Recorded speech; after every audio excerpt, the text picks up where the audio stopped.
virtual, así que, bueno, Fito y Juli y Luis van a empezar este primer Ateneo del año, eh, y bueno, vamos a ver qué tienen preparado para nosotros. Bueno, buen día a todos.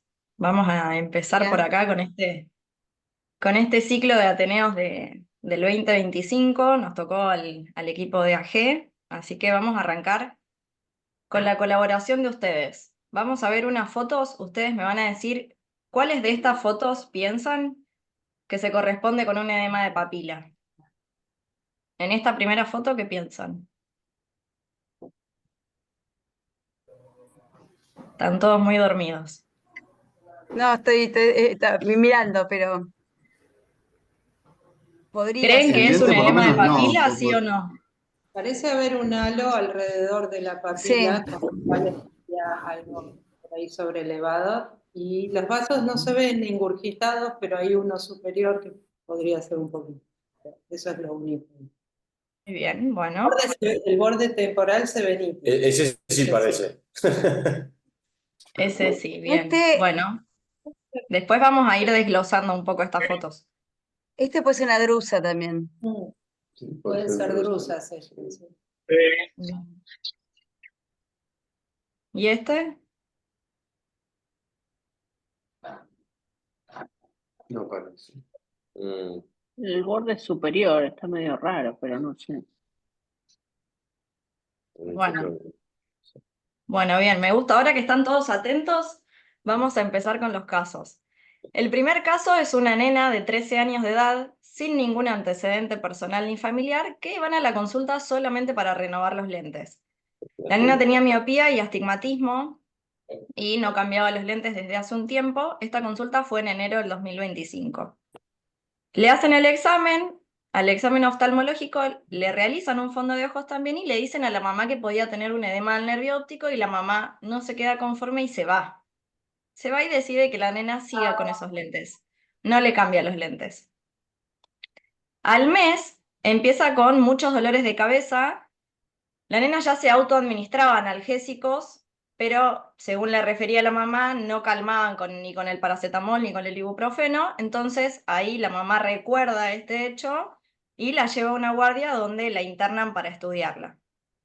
Bueno, le piden en ese momento una resonancia de cerebro, órbita y columna que viene normal, sin ningún signo patológico o de relevancia, pero la punción lumbar, con medida de la presión de apertura, le da 24,5 centímetros de agua. Le dicen a la mamá que está medio al límite, que es operador dependiente, pero que ya tenía esa alteración en el fondo de ojos, entonces ¿Cuánto es le lo dicen normal? que... Creo que hasta 20, hasta 12. ¿Cómo? Preguntale. ¿Cuánto es lo normal? Nos estamos De preguntando. 10 a 20 centímetros de agua. Cuando la medís en milímetros de mercurio es diferente, es de 10 a 15. Y ahí le dicen que podía tener un posible cuadro de neuritis óptica y le dan corticoides. Esos primeros le hacen un pulso durante 3 días, que la nena ya estaba internada, y después empiezan a bajar el corticoide, empiezan con 1 miligramo kilo día y en descenso. Bueno, la mamá no se queda conforme con esto, entonces decide realizar una segunda interconsulta con nosotros. Al examen oftalmológico, la nena tenía una agudeza visual de 8 décimas con corrección en el ojo derecho y 7 décimas en el ojo izquierdo.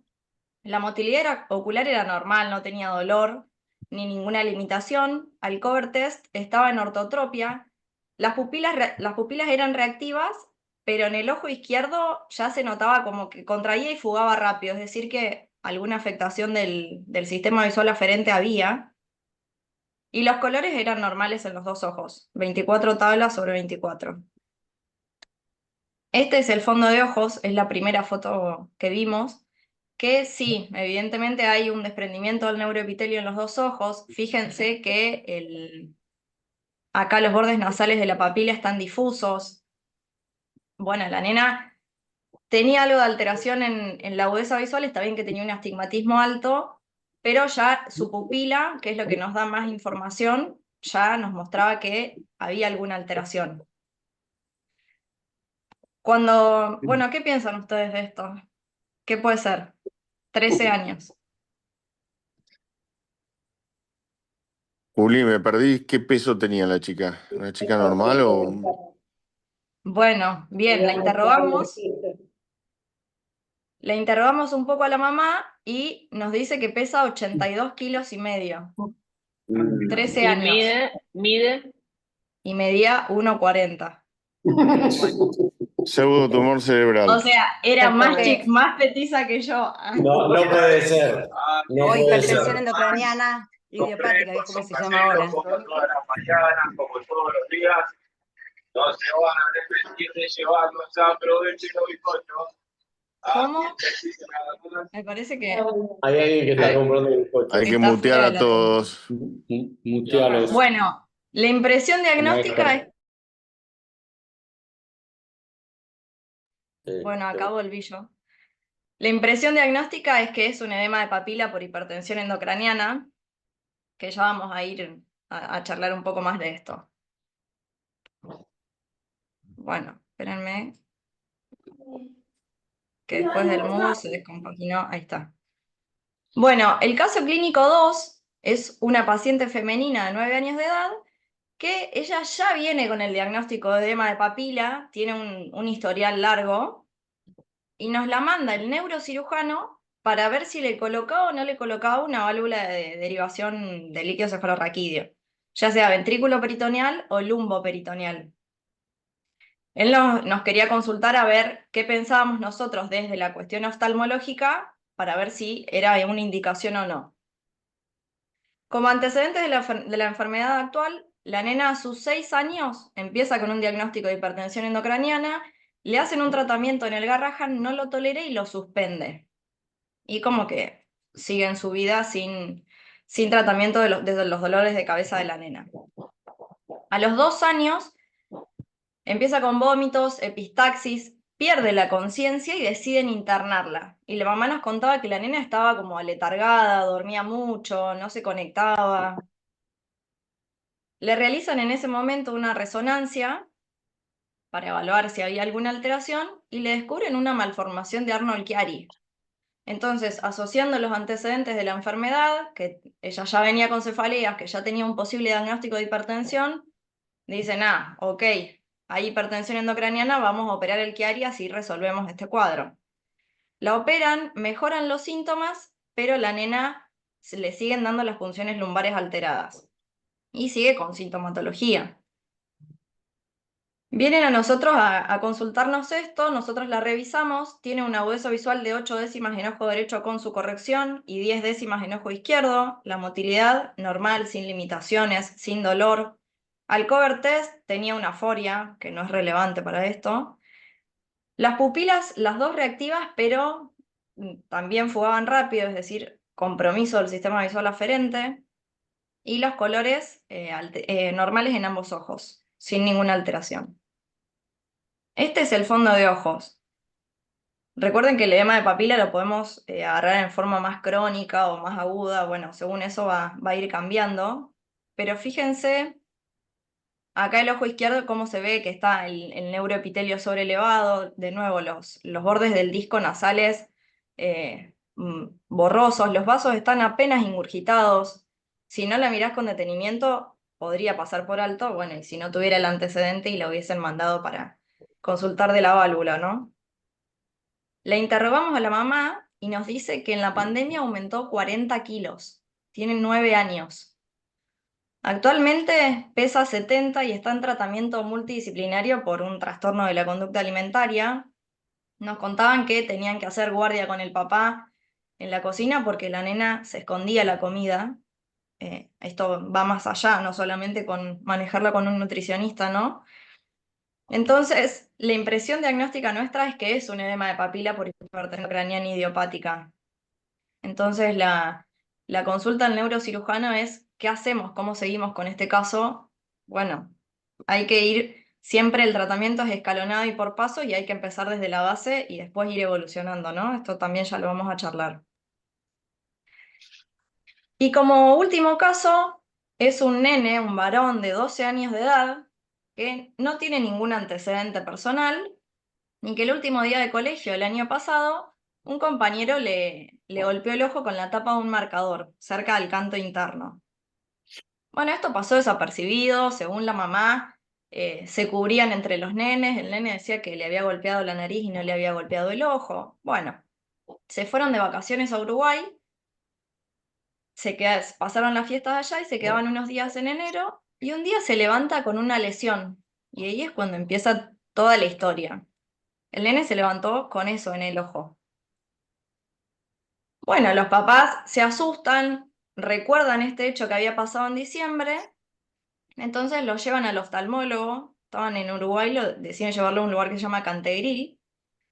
Ahí le hacen un examen oftalmológico, el examen oftalmológico hasta ahí venía todo normal, le dicen, bueno, perfecto, tenés esa lesión, te vamos a dar una pomadita con corticoide y seguramente va a desinflamar, hay que ir controlándolo, no se asusten, pero en el momento de la consulta, como había sido un traumatismo, le hacen un fondo de ojos. Y al fondo de ojos encuentran esto. Bueno, obviamente, imagínense que no estaban en su lugar, estaban de vacaciones, pasando un momento en familia, y les dicen, bueno, tienen que hacer una interconsulta urgente con neurooftalmología porque puede que el niño tenga hipertensión endocraniana. Bueno, los papás deciden cancelar las vacaciones, se vuelven a Buenos Aires, se atienden por la prepaga, y ahí les piden una resonancia con contraste y una punción lumbar. Y les sugieren que hagan una consulta con un neurooftalmólogo para que saque todas las dudas. Bueno, nosotros lo vemos, en el consultorio tenía una agudeza visual normal sin corrección, movimientos oculares normales, indoloros, estaba en ortotropia, pupilas normales, test de Ishihara normal en ambos ojos. Y bueno, ya traía todos los estudios que le habían pedido en su prepaga. La resonancia era normal. La punción lumbar con presión de apertura y estudio de su líquido cefalorraquídeo normal. El niño no tenía ningún síntoma. Esto fue un hallazgo en la consulta gracias a que un compañero le tiró con la tapa del marcador. Entonces, la Yo, impresión Juli, diagnóstica... ¿Qué? a este le haría autofluorescencia y ecografía. Muy bien. Bueno, la impresión diagnóstica es que es un pseudoedema de papila, de que no es una papila patológica, y generalmente la edad de presentación de las drusas es a partir de los 9, 10 años, este nene tenía 12. Entonces, bueno, como dato y como colación, no todas las papilas que parecen edematosas son hipertensión endocraniana. Para continuar un poco con el caso, esa lesión evolucionó, ese granuloma, cada vez se hizo más grande, un día se levantó como con un sangrado y le salió le salió esa cascarita y como según la mamá un bichito, que es lo que está ahí abajo en la bolsita, Qué bueno que lo pero le seguía guardaron. drenando, le seguía supurando. ¿Cómo? Qué bueno que lo guardaron, digo. Sí. Sí, sí, la mamá tenía un registro fotográfico impresionante. Bueno, este granuloma le seguía drenando, estaba incómodo el nene, movía el ojo Un y marcador era, decían. con la tapa de un marcador según los nenes. Pero bueno, la madre siempre dijo que se cubrían entre ellos. Así que no sé con qué le tiraron. Bueno, nosotros decidimos sacarle este granuloma, se lo sacamos y lo estudiamos y simplemente vino un granuloma piógeno, o sea que eso ya resolvió. Con Kidex no anduvo, así que hubo que entrar al quirófano. Pero este caso es para traerlo, para pensar en que la hipertensión endocraniana idiopática generalmente se da en mujeres con sobrepeso, en edad fértil, que siempre se acompaña de síntomas. Siempre hay que escuchar en los pacientes neurooftalmológicos su relato y su historia clínica, porque es fundamental con lo que nosotros encontremos, bueno, no solamente en neuro, sino en todo, con lo que encontremos en el examen clínico. Se acompañan de cefaleas que son peores en la mañana, pueden tener alteraciones visuales, sobre todo con las maniobras de Valsalva, tinnitus, pueden presentar parecias del sexto nervio.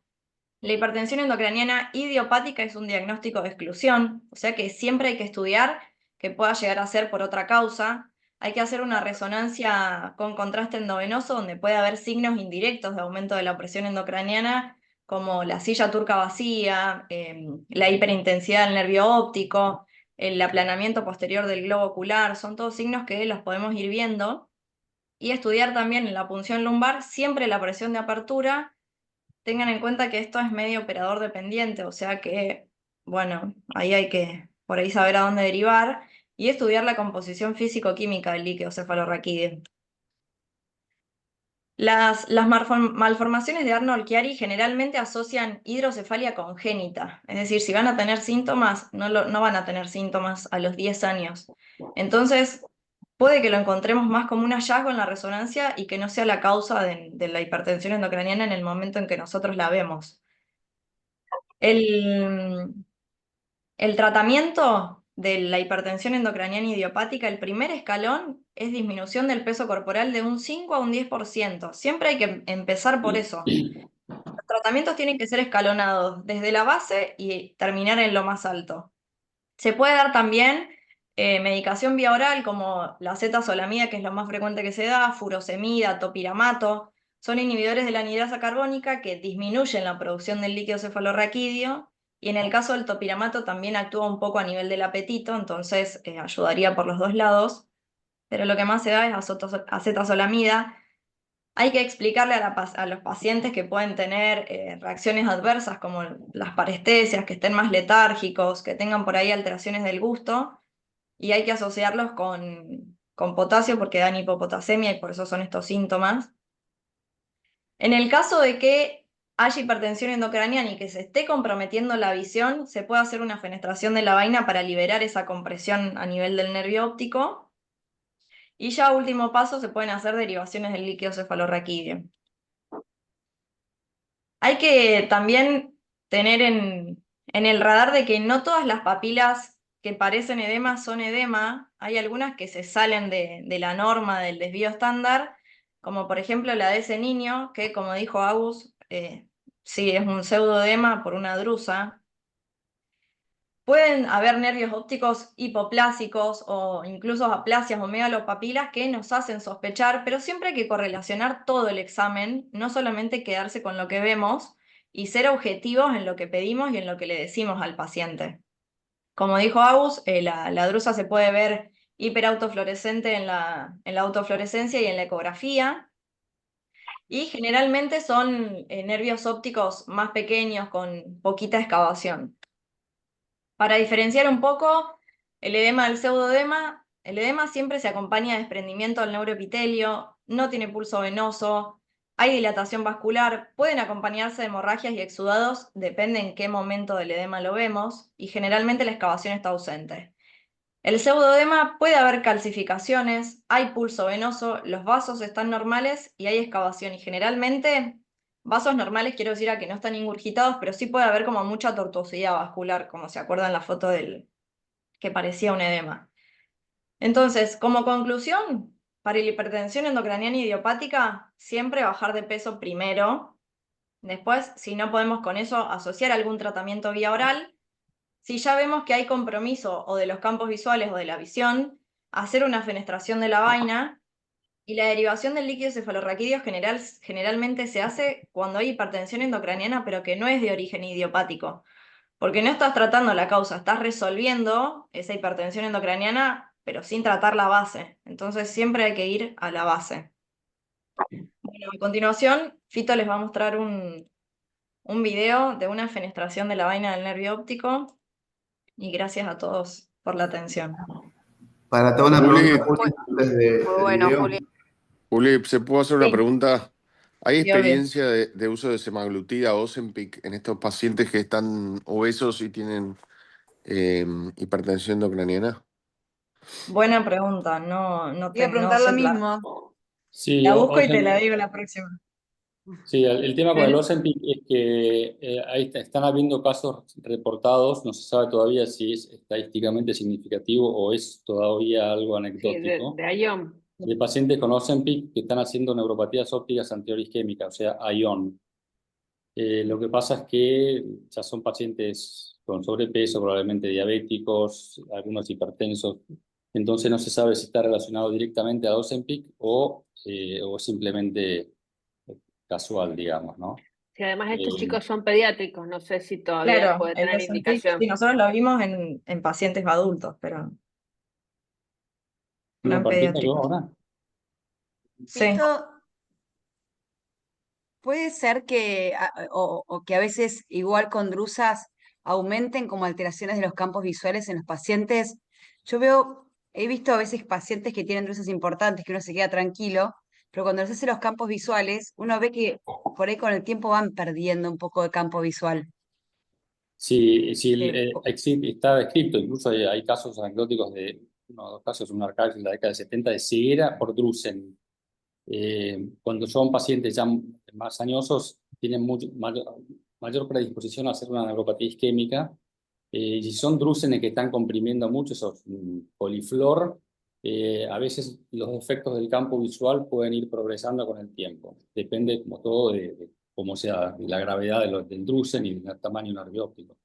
Pero sí está descrito pérdidas del campo visual por drusen muy, muy lentos a lo largo del tiempo. Pero hay casos descritos en mayores de 70 años de ION en pacientes con drusen, como que hay una predisposición ahí. Y hay un tema a en ese veces caso, que con el ¿fenestrarías también la sobrepeso, ¿no? vaina? ¿Cómo? En ese caso, ¿fenestrarías la vaina con los drusas si No, fuese no, pérdida de no. visión por drusas? No, ahí no puedes hacer nada. La filtración de la vaina la haces cuando tenés una hipertensión endocrinal, no cuando claro. hay una drusa. Cuando hay líquido cefalorraquídeo comprimiendo. La drusa hace daño porque altera el transporte axonal en el nervio óptico. No podés Claro. hacer nada, solamente contratarlo.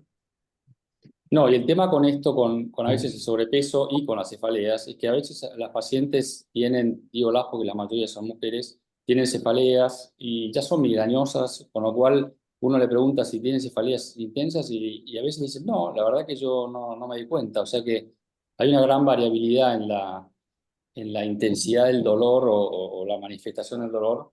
En general son cefaleas muy intensas que no calman con ibuprofeno, con analgésicos comunes y que las despiertan de noche, etcétera. Pero hay pacientes que dicen que no, la verdad yo no tuve nunca dolor de cabeza. Hemos visto muchos asintomáticas. Y lo mismo con el sobrepeso. Yo he visto una paciente que a veces, ya sea por la forma de vestir o por la altura, disimulan mucho la obesidad, con lo cual, uno dice, tiene sobrepeso, tenés que específicamente hacer el interrogatorio de cuánto pesa y si aumentó el peso en los últimos tiempos, porque el segundo caso que mostró ahí Julieta fue en la pandemia que aumentó 20 kilos o 40 kilos, como decía ahí. A veces no es la obesidad en sí misma, sino el comportamiento de cómo aumentó el peso en los últimos años. Así que puede ocurrir no solamente en obesas, sino en personas que han aumentado bruscamente de peso en los últimos meses o en el último año. Así que es un punto importante a interrogar. Y lo mismo con las cefaleas. A veces nos han llegado pacientes que ya estaban con atrofia de nervio óptico porque no tenían cefaleas y consultaron cuando perdieron la visión. Eh, por eso no se llama más hipertensión endocrinal benigna, sino idiopática, porque al no tener cefalea no consultan y cuando llegan, me ha pasado una paciente que tenía atrofia de papila de un lado y edema atrófico del otro, así que llegó, bueno, ya era tarde. Por eso a veces el hallazgo es casual, ¿no? Fito, dos preguntas. ¿Oscurecimiento visuales transitorios son comunes en esto? Y la otra pregunta, Sí. ¿por qué tenían visión de los colores todos normal? ¿Es habitual Porque eso? la primera, sí, depende de la gravedad del edema. Si el edema de papila es suficientemente grave, tiene oscurecimiento transitorio de la visión con cambios de posición, etcétera. Y esta paciente no tenía problemas todavía, no había llegado a tener un compromiso del nervio óptico que le haga perder visión de colores. O sea, es como el glaucoma. Al principio, en los estadios iniciales, por ahí tenés un campo visual normal. Bueno, acá tenía todavía visión de colores normal porque no había, eran chicos, tenía 13 años y la otra era una chica de 9, con lo cual todavía, por suerte, no había compromiso en visión de colores. Si hay Claro, es por la compromiso, evolución del cuadro. Hola, claro. Así que bueno, y acá vamos a mostrar un video en el tratamiento. Hay que saber bien la indicación de cuándo hacer una fenestración de la vaina. Es cuando ya hay compromiso visual. Si no hay compromiso visual, uno no va a hacer una fenestración de la vaina. la mayoría de las veces con simplemente bajar de peso suficiente. Y en la cirugía de la fenestración de la vaina lo que se hace es por vía nasal, desinsertamos el recto medio y con este retractor de órbita de Farris buscamos, fíjense que se ve bien rosado, y las ciliares, miren ahí, estas son las arterias ciliares posteriores que son las que hay que evitar para obviamente no dejar ciego al paciente, que no es una hemorragia retroorbitaria. Entonces se hace una incisión, fíjense cómo sale el líquido al hacer la incisión en la vaina del nervio óptico, líquido cristal, esto es líquido cefalorraquídeo. Hacemos otra incisión siempre evitando las ciliares posteriores, por supuesto, porque si no el paciente va a perder la visión inmediatamente. Descrito en Ophthalmology por Kosmorsky, que tuvo 4 casos de ceguera posterior a la fenestración de la vaina porque tocó las ciliares posteriores, que es lo que hay que evitar. Y fíjese ahora cómo está mucho menos hinchado la vaina del nervio y cómo se ve ahí la fenestración, ese cuadradito que ven ahí. Lo que yo digo es como la trabeculectomía del nervio óptico. Fíjense la grasa que se ve más amarillenta, en el rosado se ve bien ahí la vaina del nervio óptico, y miren el cuadradito que quedó, la trave del nervio óptico, y eso descomprime inmediatamente. Es impresionante cómo se desinfla el nervio óptico. Acá tiene la ventaja que del lado nasal no está el haz papilomacular.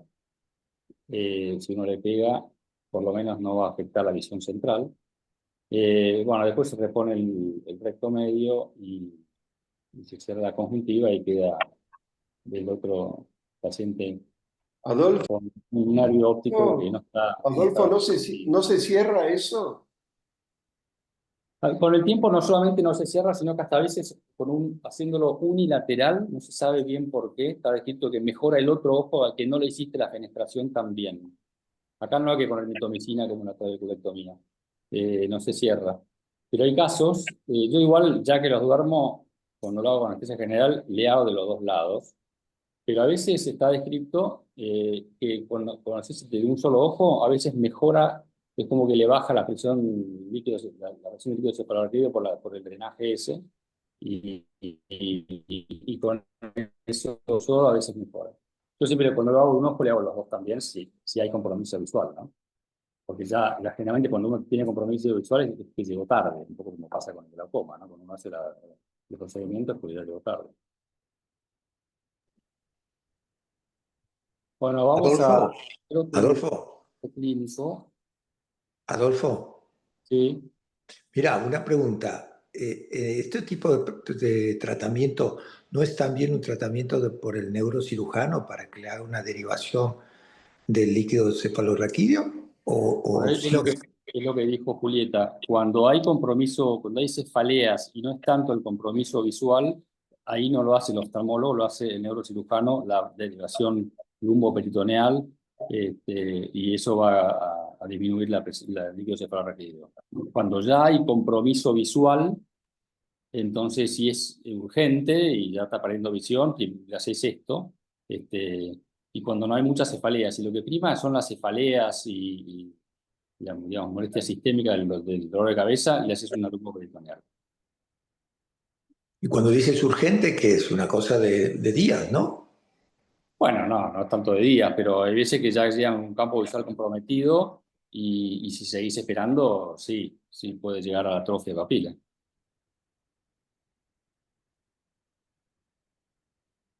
Bueno, esto es un caso de una paciente que, bueno, llega a 49 años de edad, cree que desvía de chica. Cuando dicen, a veces en la historia clínica, hoy tenemos fotos y le preguntamos, a ver, ¿no tenés una foto de chica? Sí, yo creo que desviaba de chica, dice la paciente, pero realmente en el año 2020 se me desvió mucho más para afuera y para arriba y estaba muy incómoda visualmente.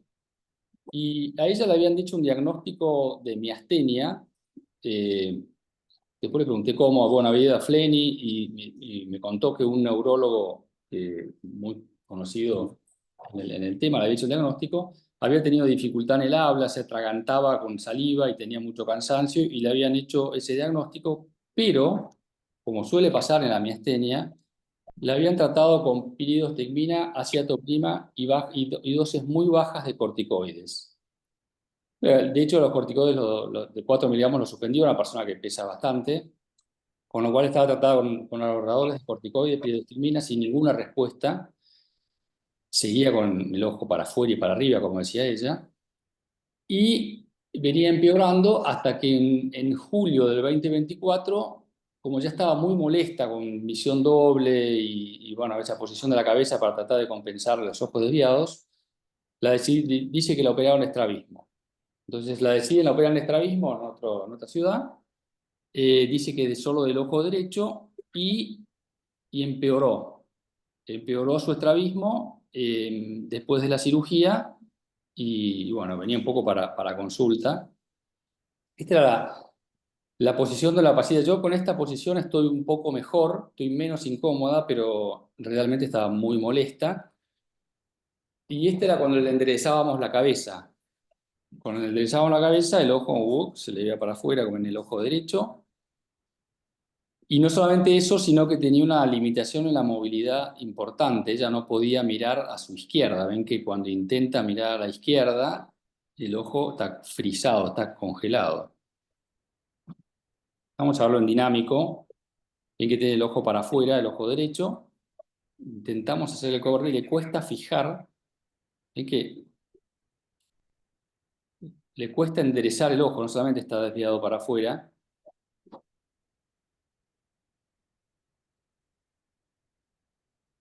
Y cuando la que hacemos mirar hacia la izquierda, fíjense que un ojo no va, el ojo derecho está como medio congelado. A la derecha mira bien, o sea, buenas ducciones, pero a la izquierda le cuesta mucho la movilidad del ojo. No puede mover, el ojo queda totalmente desviado para afuera. Entonces, ¿qué puede haber pasado que después de la cirugía estaba peor? ¿Qué ¿Se harían? soltó? ¿No pegaron el músculo? Un slip muscle. Slip muscle. Slip muscle. Claro. Se puede haber soltado el músculo de ¿Cómo se adentro, ¿no? llama? Que dijeron Músculo recién, deslizado en como que castellano. se desliza el músculo. Claro. O peor aún, músculo perdido. ¿Cuál es la peor complicación que uno puede tener en una cirugía de estrabismo? Músculo perdido. Músculo perdido. ¿Qué es peor, perforar un ojo en una cirugía de estrabismo o perder un músculo? Perder un músculo, como lo está Recto diciendo. medio. Perder un Muy bien. músculo. Perforar un ojo. Perder el Bueno, recto medio. Lo peor es perforarlo sí. y no darse cuenta. Si se dieron cuenta es otra historia. Pero Bueno, muchos ¿qué ojos se hacemos acá perforan con y este? nadie se ha dado cuenta. Sí, no, si uno perfora se da cuenta, te puedo asegurar que te das cuenta enseguida porque se te sale el vitrio y el ojo se pone una pasa de uva. ¿Qué hacemos ahora en esta paciente que tiene diagnóstico de miastenia tratada con acetopina y piridostigmina y la operaron y quedó peor? Ir a buscar el músculo. Ir a buscar el músculo. Ir a buscar el músculo. Lo El lógico es ir a gorro de buscar el Indiana músculo. Jones e ir a buscar el músculo. Exactamente. ¿Es deducciones Bueno, pasivas también? eso tenés que hacerlo dormido porque despiertas y le haces una aducción pasiva, la paciente te Claro. expulsa. Perdón, eso es más fácil hacerlo en agudo. O sea, si vos te diste cuenta que pasó esto y entras en agudo, es mucho más fácil que ahora, meses después. Claro, esto había sido varios meses después y operado por cirujano que no conocemos en otra ciudad, con lo cual no tenemos ni idea qué pasó. Eso es un poco lo que pasa en cirugía de estrabismo. La cirugía de estrabismo en pacientes operados, eso es una caja de sorpresas, entonces tenemos que ir a investigar qué pasó. Entonces, Te hago una pregunta. Músculo sí, deslizado, posquirúrgico, el músculo se mueve bien el ojo y después se va deslizando y se va yendo para afuera, y músculo perdido ya después posquirúrgico directamente ya queda mal, ¿no? sí, es O un tema de sea, gravedad. Músculo perdido, el ojo queda, no se mueve y no músculo se mueve. deslizado tiene algo de movimiento. Más grave, Claro, en perdido, el otro hay grave, alguna deslizado. limitación.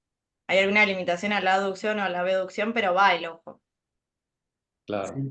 Es medio tarde para esto, está el diario del lunes ya, pero estábamos pensando acá si a estos pacientes le hacías antes una resonancia o algo así, justamente para saber a ver si el recto efectivamente estaba en su lugar o no, y frente a eso tomar una conducta quirúrgica distinta. Sí, buena pregunta. La verdad que yo siempre digo, lo he hecho, resonancias, y la resonancia vos lo ves con contraste con gadolinio de supresión grasa, se puede llegar a ver el músculo muy bien, pero no se ve exactamente en qué posición está. Y ahora un poco los estrabólogos, para hacer estudios, lo que se hace es, hacen VM de músculos, ecografía de músculos, resonancias funcionales de músculos, y siempre digo que la mejor imagen por lejos es el microscopio, revisar dónde está el músculo.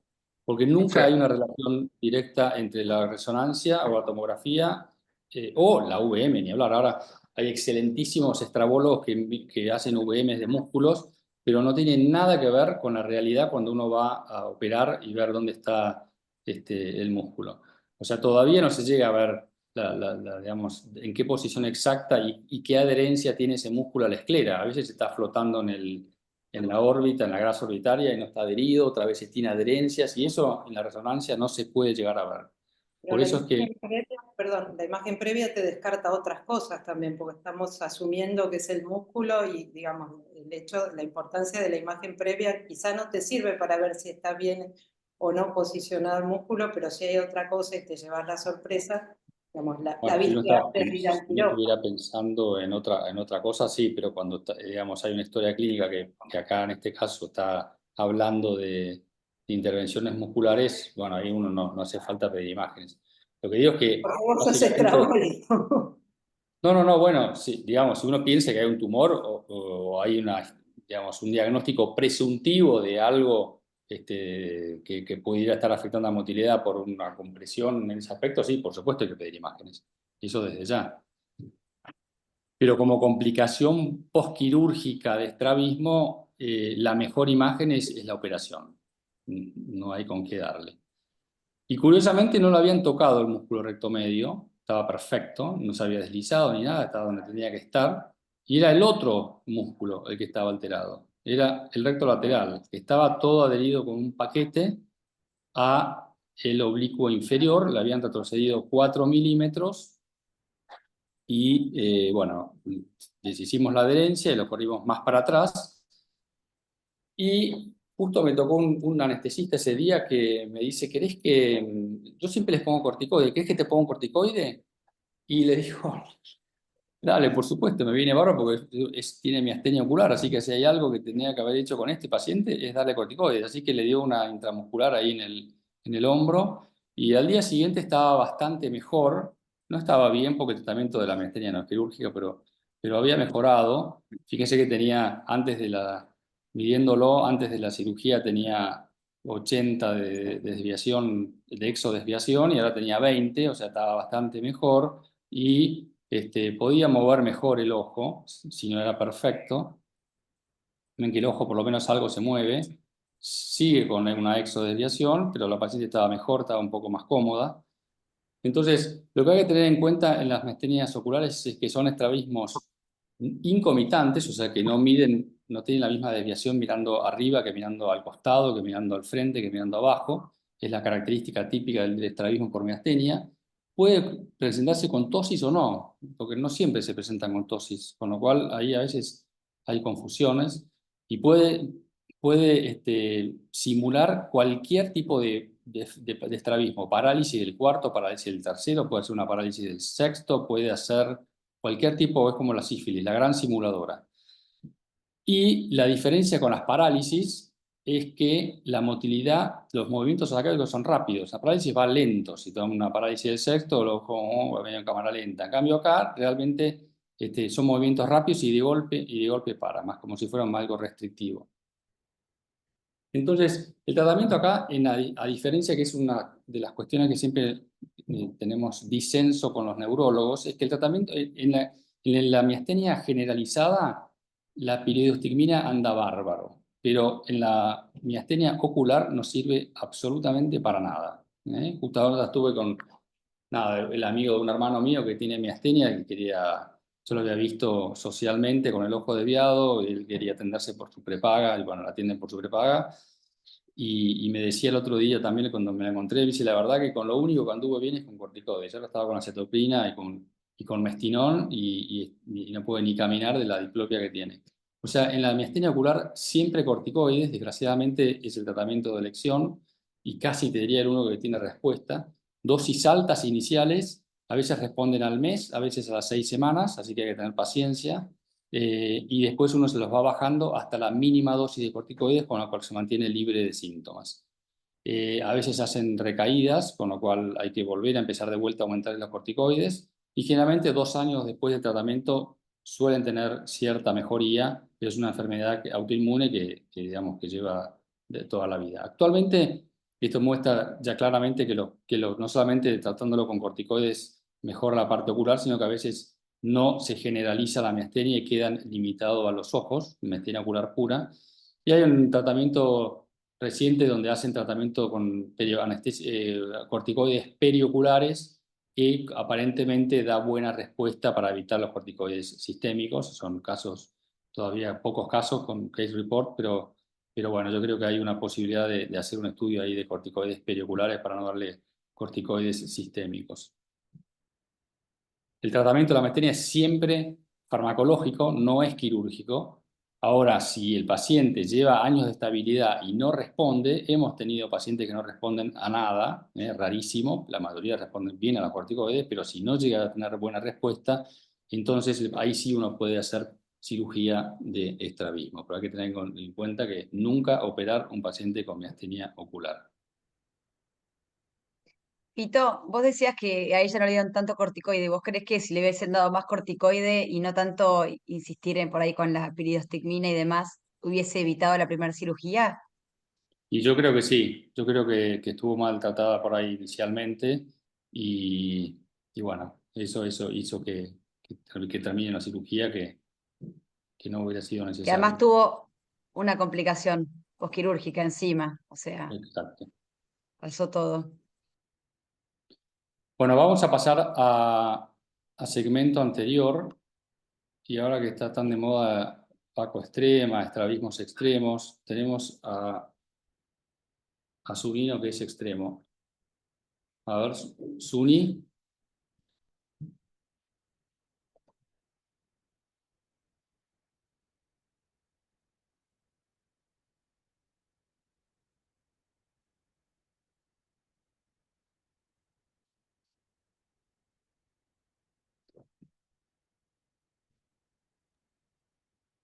Suni, ¿Muteado? desmuteate. Perdón, ¿están viendo mi pantalla? Sí, sí. Ah, bueno, Sí, ahí sí. bueno, ¿cómo están a todos? Muy buenos días. Muchas gracias por esta invitación al Ateneo de Consultores. Yo no soy extremo, ante todo, que nada más presento algunos casos que me vienen que son bastante interesantes. Les voy a presentar en este momento un caso de una catarata post-trasplante corneal de larga data.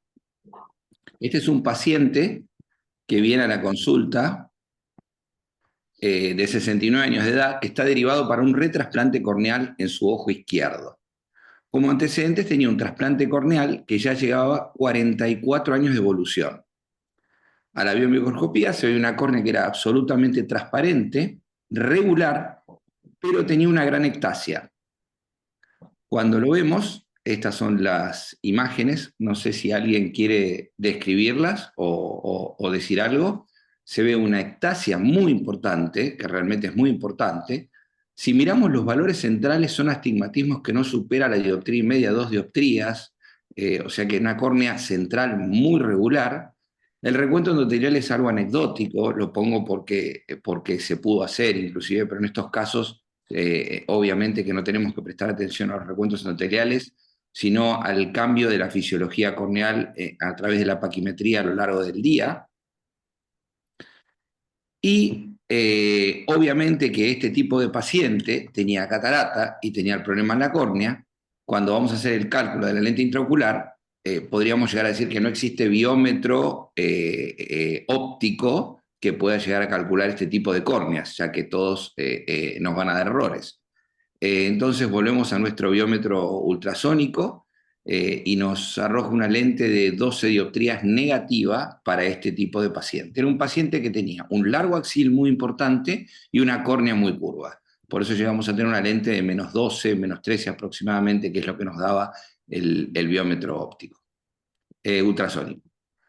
Cuando vemos el paciente en el quirófano, observamos esta imagen, yo solo vi esta córnea en un caso que se sucede como una suerte de ectasia entre el dador y el receptor debido a una cándida que se llama Candida glabrata, pero después nunca lo había visto, tampoco vi injertos de tan larga evolución que sean transparentes las córneas. Generalmente las córneas tienen un agotamiento endotelial y terminan antes.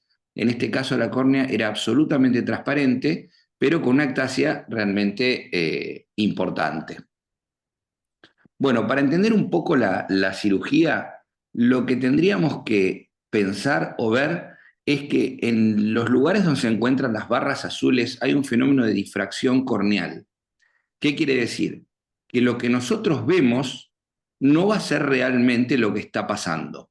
Va a ser algo absolutamente diferente. Sería como poner un lápiz adentro de un vaso de agua, vieron que se desvía, bueno, acá sería una desviación mayor, ya que la córnea se encuentra prácticamente vertical en esta zona. Bueno, vamos a ver la cirugía. Básicamente, entonces, lo que tenemos que prestar atención es a lo que pasa acá y a lo que pasa por fuera del dador donante receptor. En esta zona, cuando ustedes vean el instrumental, van a ver que el instrumental se deforma y cambia completamente su lugar, es decir, donde está. Yo acá cuando veía la utrata por fuera, por esta zona, me asustaba porque cuando voy a colocar inclusive la segunda mano pensaba que estaba lastimando el ángulo, pensaba que estaba en otro lugar del ojo. Entonces hay que saber que cuando uno sale de esta zona es como si cerrara los ojos y siguiera operando a ciegas. No tiene que tratar de prestarle atención a esto, porque si le presta atención, indudablemente la cosa no va a ir bien. Fíjense cómo se deforma el chopper, parece que estuviera todo torcido y en el ángulo, parece como si estuviera apoyado en el ángulo, y en realidad está perfectamente posicionado. Entonces ahí al principio uno se preocupa, pero después, tranquilo, lo va haciendo en la parte central sin ningún tipo de problema. Bueno, la FACO no radica mayores inconvenientes más que los relatados. Y una vez que terminamos de sacar el cristalino, esta parte creo que es la parte más difícil de la cirugía, que es tratar de sacar las masas justo en la zona crítica, que decimos que es la zona de transición entre los dos trasplantes, ¿no? Bueno, este paciente fue operado en el año 2020. A mí todos estos pacientes con largo axil y ojos patológicos me gusta a todos ponerles anillo de tensión capsular por varias razones que no vienen al caso explicarlas en este momento. Y una vez que ponemos anillo de tensión capsular, coloco una lente de -2 dioptrías en el saco capsular. El problema era que estábamos con muy pocas lentes intraoculares de stock y había que tratar de solucionar de alguna manera este problema refractivo. Y luego de colocar la lente de -2 en el saco capsular, se me ocurre pensar qué podía colocar y implanto una lente fáquica Artisan en cámara anterior clipeada al iris. Para los que se preocupan por el endotelio de estos pacientes, este paciente tenía una profundidad de cámara anterior de 7.8 milímetros aproximadamente, o sea, un ojo muy profundo. De hecho, cada maniobra que uno hace dentro del ojo tenía que gastar un viscoelástico entero para poder llenar la cámara, porque el volumen realmente es muy difícil. Aprender a operar en una palangana y explicarle a uno que tiene que operar en un balde, sería una cosa así, muy complicado de darse cuenta cuáles son las diferencias. Bueno, luego hacemos el clipeo. El clipeo, fíjense que lo puedo hacer bastante bien porque lo hago en la zona de la córnea receptora, no lo hago en la córneadora, entonces lo puedo ver perfectamente. Y esta cirugía, condición sine qua non, siempre hacer una iridectomía periférica, y luego de hacer la iridectomía periférica es fundamental máximo zoom y revisar que los clipeos estén correctos, como pueden ver acá, y que el lente está en su perfecta posición. Bueno, y así es como termina la cirugía. Posoperatorio 24 horas, esta era la córnea. La verdad que me asombró a mí también, porque yo al paciente obviamente que lo alerté de que podíamos tener que llegar a cambiar la córnea. La verdad que no sabía cómo iba a reaccionar esta córnea. Reaccionó realmente increíble, como si no lo hubieran tocado. recuerden que yo siempre uso un viscoelástico que tiene sorbitol y otras cosas más que hace que el endotelio prácticamente no sienta el problema de la cirugía. Y así es como está el paciente 4 años después. Este paciente, como les dije, fue operado a mediados del 2020 y el paciente sigue exactamente igual, con la visión conservada y con la refracción exactamente igual que cuando terminó la cirugía. Bueno, como conclusión, y para dejar unos minutos para un poco de debate, en queratoplastias de larga data con ectasia y transparencia corneal, tenemos que tener en consideración que la difracción generada por la córnea en la unión dador-receptor nos puede llegar a dar imágenes que no son las reales, las que realmente estamos viendo, y en miopías extremas podríamos, que están generadas por esta ectasia y por el largo axil, en este caso, que eran las dos cosas, podemos implantar lentes fáquicas para poder resolver estos desafíos refractivos. Bueno, muchas gracias por su atención y quedo a los comentarios. Hola Luis, ¿viste Hola. esto decías vos la parte cómo se divergen los instrumentos cuando entras? Es Sí, parecido a lo que correcto. pasa cuando uno hace las cirugías de retina, que cuando tenés la lente intraocular, justo el otro día lo hablamos con Jimmy, no sé si está Jimmy ahí, ahí está, y que lo que decía Jimmy, que para resolver eso hay cirujanos de retina que lo que hacen es sacan la catarata y operan afáquico y como último momento pones la lente, o otra forma es descomprimir la cámara como para que no te haga ese efecto. Esto vos lo mostraste con la córnea, pero con retina nos pasa con las lentes intraoculares.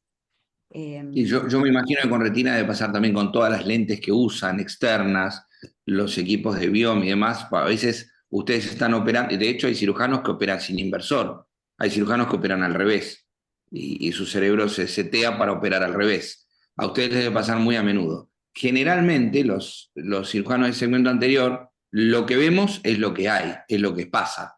No tenemos que cambiar o tener diferentes tipos de sistemas ópticos que nos dejen estas cosas. Así que es una novedad para nosotros tener que operar una cirugía con una parte de la zona donde nosotros no le podemos creer qué es lo que realmente está pasando, ¿no? Una pregunta. ¿La lente que pusiste era porque no tenías estocaje de -10 o -12 que daba la lente, no? Sí, en realidad hay dos situaciones que se generan.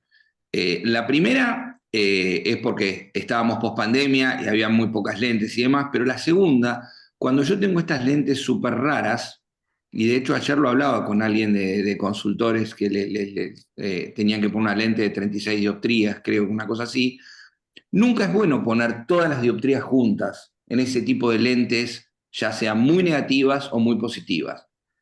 Lo que dicen los principios de óptica, no lo digo yo, es que cuando uno tiene una lente, por ejemplo, con una lente de 38, de 40, que existen lentes de 40, porque hay, y también existen lentes muy negativas, lo ideal es poner un 60% abajo y un 40% arriba y hacer un piggyback, poner dos lentes, obviamente de diferentes componentes, ¿no? Acrílico hidrofílico, hidrofóbico, etcétera, pero no dos lentes iguales, sino dos lentes diferentes. Eso ópticamente es mucho mejor y genera mucho menos aberración que colocar una lente sola en este tipo de pacientes. Sí, estoy de Luis, acuerdo contigo, pero te iba a decir que si no tenías suficiente poder dióptrico para poner otra alternativa, podría haber sido que coloques la lente que tenías y en un segundo tiempo colocar, ya sabiendo la refracción que te ha quedado, colocar una lente en piggyback, consiguiendo la medida que necesitas. Y de esa manera, por supuesto, lente plegable.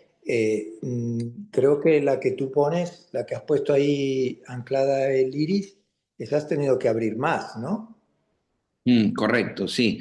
Entonces, Bueno, si ya tienes un injerto de córnea que te puede dar algún tipo mm, de alteración de astigmatismo o lo que te quede, pues sería mejor tocar menos lo posible la córnea y hacerlo en un segundo tiempo para saber exactamente el error refractivo que te ha quedado, porque todas estas medidas siempre pueden ser inciertas.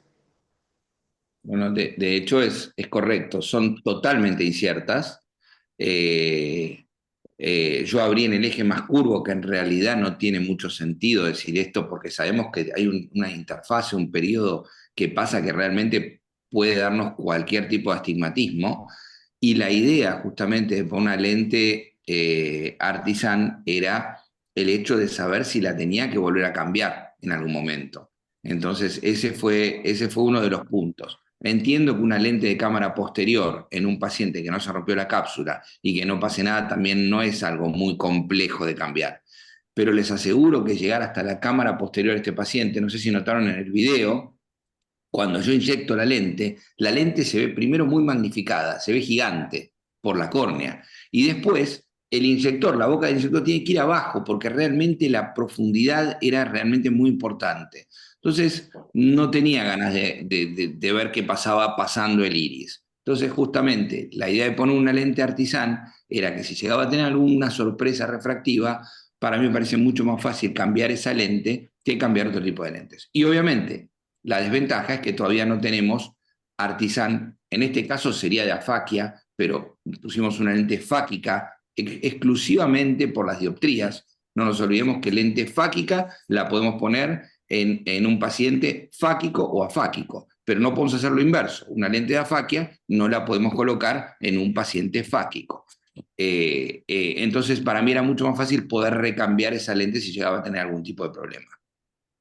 Hola Luis, ¿cómo estás? Te hago una pregunta con respecto a los pacientes que son hipermétropes, por ejemplo, el caso este que te pedíamos la lente ayer. ¿Vos en esos casos de pacientes hipermétropes también preferís ponerles menos dioptrías en el saco y una lente de cámara anterior, teniendo en cuenta que la cámara es chica también? ¿O te diste el lujo acá justamente en una... Perfecto. Ahí no. Generalmente esos pacientes, como el que van a operar hoy, son pacientes muy raros porque tienen una cámara anterior muy profunda. Y uno dice, pero ¿cómo si es hipermétrope? Generalmente son hipermétropes con córneas muy curvas y cámaras profundas. Entonces ahí, sin ninguna duda, van las dos lentes, una al saco y otra al sulcus. Eso sería lo ideal. Se pueden poner las dos en el sulcus también, pero generalmente pongo una en el saco y otra en el sulcus.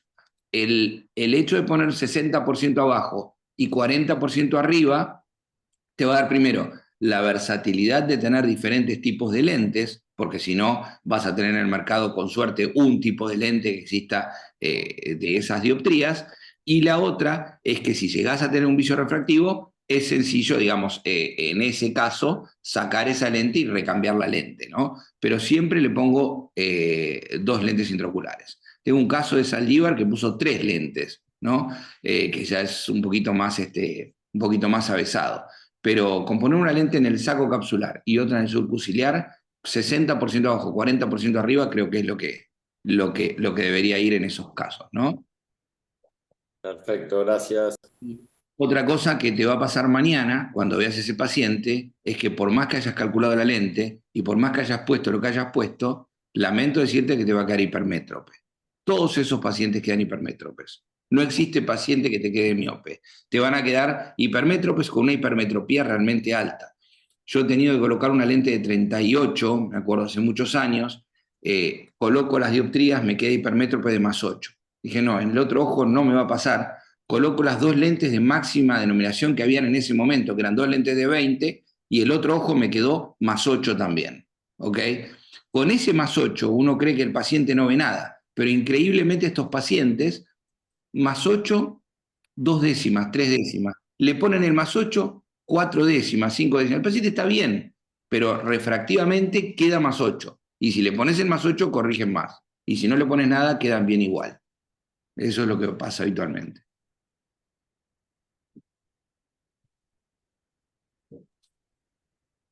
Gracias, Luis. Bueno, estamos en hora, ¿no? Bueno. Estamos en hora. Sí. Gracias, Bueno, gracias por la invitación y gracias a todos por... Nos vemos la semana que viene. Bueno, hasta la próxima. Gracias, Pito. Bueno. Gracias. Chao, hasta luego.